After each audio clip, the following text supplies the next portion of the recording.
Are you a therapist who would make a really great coach? Hi, I'm Dr. Paul Jenkins. I'm a professional psychologist and I've made that transition. I've got 5 considerations that I'm going to share with you today if you're even thinking about it.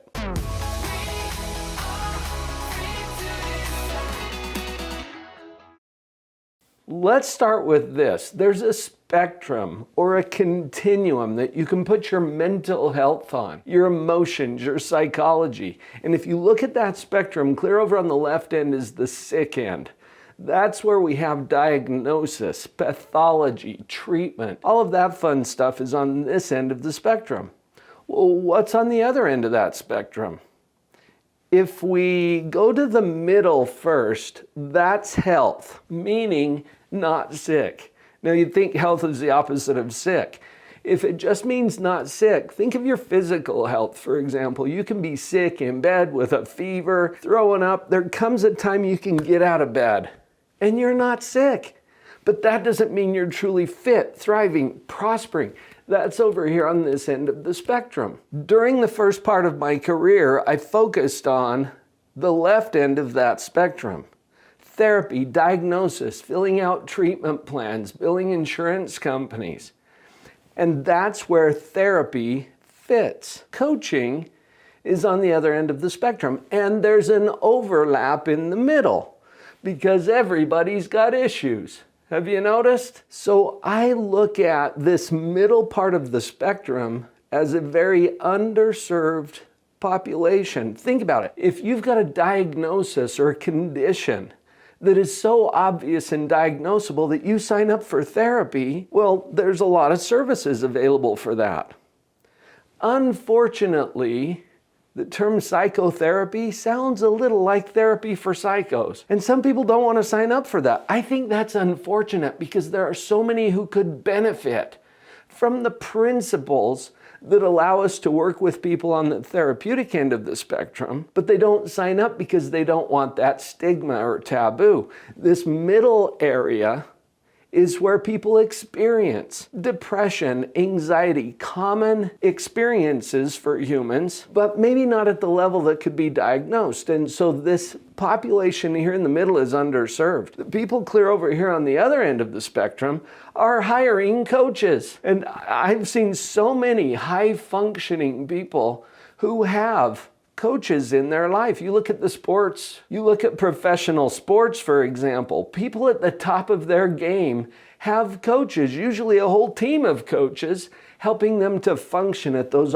optimal levels on this other end of the spectrum. So this is one of the considerations that I would invite you to think about. There's an underserved population here in the middle. Now, here's another thing for you to think about. You have, as a therapist, a very specialized skill set that allows you to work with people in very effective ways to address their thinking, their emotions, their mental health. This skill set and training could be easily adapted to serve that underserved population or maybe even people on the high end of the spectrum. Now, as you're listening to this, you're probably thinking, yeah, this makes a lot of sense. And I have a few therapist friends who might like to see this video. Would you just take a moment to share it with them? Now let's get to the third consideration. Coaching, generally speaking, is still an unregulated industry. Now that's both good news and bad news. Being unregulated without a lot of restriction or licensing requirements, for example, means that anybody can get into it. Well, that's good news. That's also the bad news because there's a lot of people getting into the industry that don't have the kind of skill set and experience that you as a therapist have. I call this consideration to your attention because it's going to impact how you can operate. It opens up the doors for things that maybe you couldn't do in your regular practice. It also opens the doors to people who would not come to you because of the stigmas of therapy or receiving a diagnosis. I remember when I was working as a therapist, sometimes feeling a little frustrated because of all of the restrictions and regulations. It's really nice to have a little more freedom and clinical judgment that I can use as I work with my clients. Now, let's see if you can relate to this consideration. Your work is worth more than you get paid. Can you feel that one? I know most therapists get into it for the money. Not. You get into it because of your desire to really help people and have an impact in their lives and their relationships. But what you do for your clients is typically not compensated very well because of the regulations and restrictions, and also because it's usually not a direct exchange with your client. Think about it. There's a third-party payer that is often involved when you're doing therapy. An insurance company, for an example, or an EAP, or some other entity or group that's paying for your services, but it's not your client. This creates a level of separation between you and the payer that makes it really difficult to be compensated very well for what you do. Now, if this isn't a concern for you, then awesome. I'm glad you figured out a way to do it. For me and for a lot of my therapist colleagues, that was a frustration.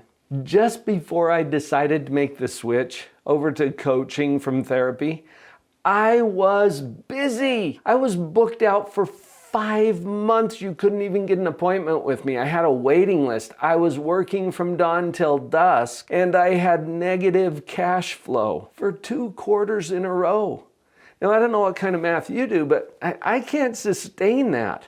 That doesn't add up. And I knew that something needed to change. I couldn't work more hours. But this was one of the frustrations for me, because the hourly rate that I was being compensated from the insurance companies was not enough to keep up with all of the overhead and the costs of operating the clinic. I knew that I was doing good work for my clients. They would tell me that regularly. It was life-changing. It was life-saving for many of them. And yet I was having a hard time keeping peanut butter on the table.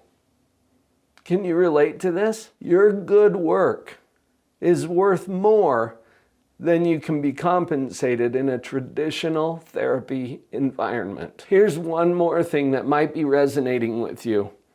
As I work with therapists and coaches and people who are making the transition, there's often a sense that you have a higher calling.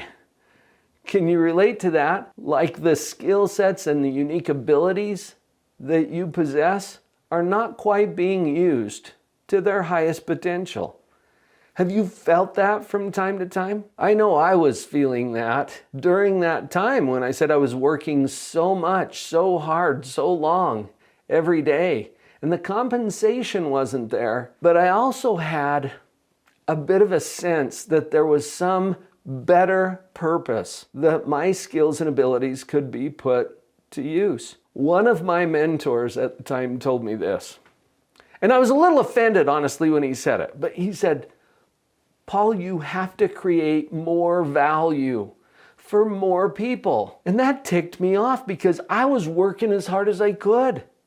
I didn't know where else I could create more value for more people. Where am I going to put them in my schedule? Well, in my old therapy mindset, I hadn't created space for the ways that I'm creating value for people right now. Just take a look real quick at the number of subscribers we have on this channel. How many eyeballs are seeing this content? This is so powerful for me because I am now creating more value for more people. It's so fulfilling to me to know that. And there's an economic exchange for that as well. How is this resonating with you? I've shared 5 considerations today that you might think about if you're considering making the shift from therapy to coaching. And I can help you with that. Go to the URL that's on the screen right now, drpauljenkins.com/practitioner quiz. When you pull up that quiz, you'll see 7 different areas of consideration that I just would invite you to see where you are in that process. And if it makes sense for you to make the shift, I'd be happy to help you with that. Again, that's drpauljenkins.com/practitioner quiz. I'll see you there.